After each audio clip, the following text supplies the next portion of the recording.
Hello guys, good morning, good morning. Ayan po ngayon, weather update po tayo dito sa Zambales. Ayan po, panorte. Ayan po. Ang sea of cloud, di na po makita ang bundok. Matitira lang po ng malakas na ulan. Dito, meron na bumabalik. Magdamag po yan. Uulan na malakas, titigil. Pero hindi po naman hangin. Ulan lang. Lahat po na pupunta sa norte, mag-ingat po. Lagi po may aksidente. Kasi nga po madalas ang kalsada, tas malabo. Panatilihin po natin bukas ang ating mga ilaw. Ano po? At checkin natin kung gumagana yung ating mga hazard.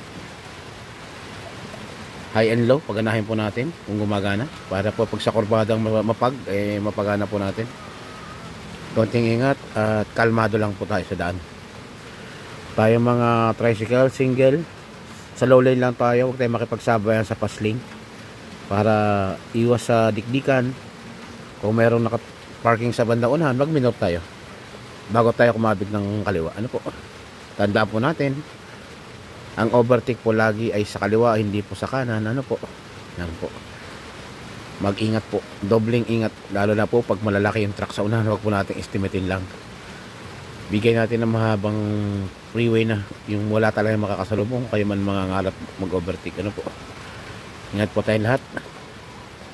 Ngayon po pala ay Saturday. Yan. Balak natin pumunta ng norte. Paano naman? Ay ganyan po. Siniliti sa lakas na ulan po. Galing nga po ako sa baba at may inayos na ako sa aking motor. Nilagyan akong tarapal. Kasi baka na naman po magloko yung ating karburador ni Jisa. Hanggang dito lang po muna guys. Mag-ingat po tayo lahat. Solid team Team masayahin. Lahat ng team ng mga kaibigan natin. Mga followers and viewers. Good morning. Ingat po tayo lahat. Ngayon po ay may masamang panahon. At may nagbabadya pa yatang bagyo.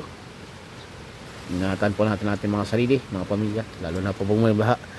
Kung hindi naman kailangan na lumabas, stay at home na lang. Kailangan meron po tayong charge ang battery, ang mga radyo. Kung hindi charge i-charge na po natin. Flashlight. At yung mga essential natin, dapat kahit konti meron lang po. Gamot, tubig, importante po yan. Tubig na mainam, lagi po tayong dapat meron. Ano po? Lalo na pag may mga bata.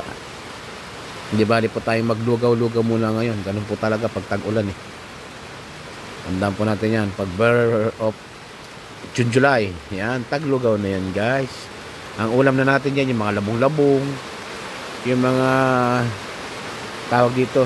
Napakadalang mo lang makakakuan pag tag-ulan lang. Ano po? Ayan na po. Ang sinasabi ko, bumalik na naman pong ulan. Mamaya pa ibubuhusan naman ng malakas yan guys. Ingat po tayo lahat. Kayo lahat dyan. Kayo kapatid ko, ingat kayo dyan sa Pundakit. Ingat. Kaya Tirosi, shout out tayo nyo sa lalabasin. Ingat kayo lahat dyan. Maraming salamat guys. Bye bye po muna.